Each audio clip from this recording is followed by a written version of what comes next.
Welcome to The Explainer. Today we're doing a deep dive to review and rate the sheer, high-octane madness of Farmer Van Horn's novel, The Violet Ghost. And look, this is absolutely not your standard bump-in-the-night horror story. We're talking about a full-throttle, blood-soaked splatterpunk masterpiece that somehow weaves extremely kinetic gore with this genuinely heartbreaking story of loss. I'm so pumped to guide you through this review and break down exactly why this book hits so incredibly hard, both viscerally and emotionally. Let's get into it. So, we're jumping straight into the deep end here with a massive question that sets up our whole explosive journey. What happens when a Mafian enforcer and his dead dog are resurrected by radioactive necromancy? I mean, it sounds completely insane, right? No way that works on paper. But Van Horn takes this wild comic book level premise and totally grounds it in a heavy story about identity and trauma. We're going to evaluate just how successfully the author pulls off this bizarre alchemy of mob violence, supernatural horror, and, honestly, pure canine loyalty. Section 1. A brutal splatterpunk premise. Okay, so check out this brilliant quote straight from the book's description. It says it's a splatterpunk horror novel about grief, loyalty, and what's left of a man once you burn away his name. That line perfectly captures the chaotic yet super emotional tightrope the author walks in those opening chapters. It promises a narrative that's going to systematically strip its protagonist down to nothing but raw instinct and ash. You know, as a reviewer, I'm always looking for a book that actually delivers on its core promise, and this sets a phenomenally high bar for both the horror and the heart.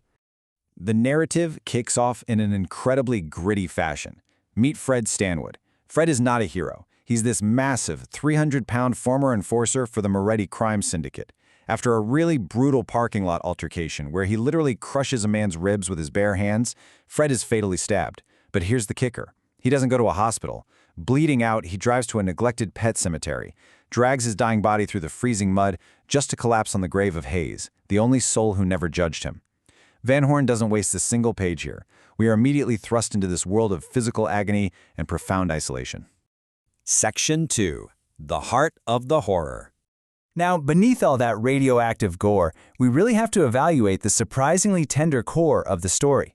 Because, let's be real, without emotional stakes, splatterpunk just becomes meaningless violence. The author masterfully contrasts Fred's two lives. First, you've got Fred the Butcher. The flashbacks to his mafia days are terrifying. We're talking about a guy who unleashed a high-velocity automated bone saw to cut a hitman completely in half on a slaughterhouse kill floor. He's a monster. But then we see Fred the dog owner. This exact same giant of a man rescued a bait dog named Hayes from a fighting ring. We read about Fred letting his teenage daughter braid daisies into Hayes' collar and how he spent 10 years finding peace literally just by feeling the dog lean against his shins. As a reviewer, this contrast is an absolute triumph. It makes us genuinely care about a protagonist who's done unforgivable things.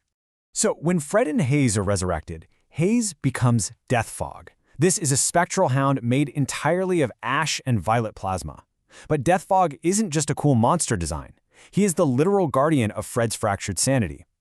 When the villains try to wipe Fred's memory and turn him into a mindless, violet-skinned weapon, it's that profound, unspoken bond with the dog that pulls him back.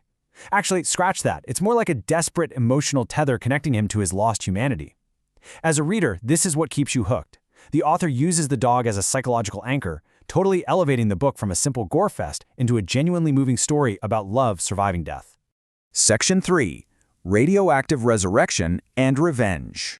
Let me tell you, the pacing here is absolutely relentless. We go from a midnight stabbing straight into a scene at 12:30 a.m. that is pure nightmare fuel. Demonic grave children literally tear Fred's dying body apart, limb from limb. Then at 3:14 a.m., the author hits us with a localized tectonic shift. A literal volcano of violet plasma vaporizes the monsters and resurrects Fred as an 8-foot-tall engine of radioactive fire. The ghost awakens at 3:15. The sheer escalation of events over just 3 hours of narrative time. It keeps you completely pinned to your seat. And that frantic timeline builds into some truly incredible combat mechanics.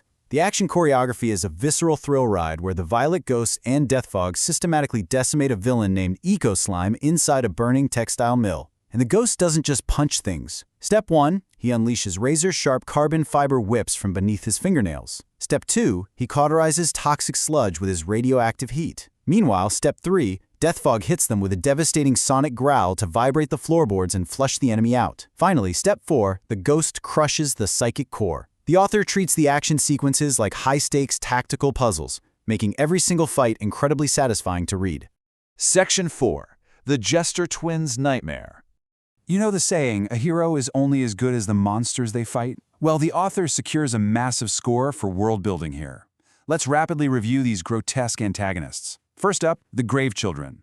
These are definitely not your typical zombies. They're skin-slipped, hunched puppets of mismatched parts that turn Fred's murder into a literal, horrifying baseball game, using his severed leg as a bat and his heart as the ball. Yeah, it is staggeringly dark. Then you have the Orchestrators, the Jester Twins. Eco Slime is a psychological parasite made of wet, neon green bile who attacks the ghost's mind with horrific illusions. And Jest Rot? A dry, decaying nightmare with a jaw stitched shut by copper wire, projecting pure psychic malice. Van Horn has crafted villains that are as psychologically imposing as they are physically repulsive. The climax at the Great Clock Tower is just a masterclass in extreme horror pacing. The timeline here is totally frantic. At exactly midnight, the dead literally rip through the asphalts of the streets to rush the ghost. At 12:05, we get an epic sonic blast from Death Fog that shatters the horde, followed 10 minutes later by a mind-bending Hall of Mirrors illusion crafted by Jest Rot.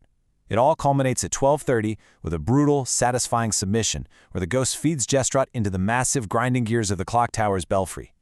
Every single narrative thread and action mechanic we've discussed pays off spectacularly in this final sequence. Section 5. Final review and rating.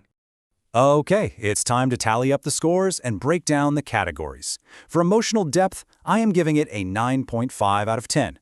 That deeply resonant, unspoken bond between this broken mafia enforcer and his loyal hound is beautifully executed and perfectly grounds the absolute madness of the plot. For horror and action, it earns a flawless 10.0. The violence is visceral, wildly inventive, and unflinchingly brutal. Finally, for world building, a solid 9.0 for crafting a gothic, industrial nightmare populated by truly terrifying villains. So, averaging out those category scores, this incredible, blood-soaked read earns a monstrous 9.5 out of 10. The novel flawlessly balances cathartic, kinetic gore with genuine, moving loyalty. It's a really rare book that can make your stomach churn in one chapter and then make your heart absolutely ache in the next. If you're a fan of extreme horror that actually has something to say about grief and trauma, Farmer Van Horn has for sure delivered a modern classic. It is a staggering, pulse-pounding descent into madness, leaving us with one final, haunting question for you to consider. Do you have the stomach to brave the Violet Ghost? Because let me tell you, once you step into this radioactive graveyard, the imagery is going to stick with you for a very long time. Thank you so much for joining me on this explainer, and keep seeking out the stories that push the boundaries.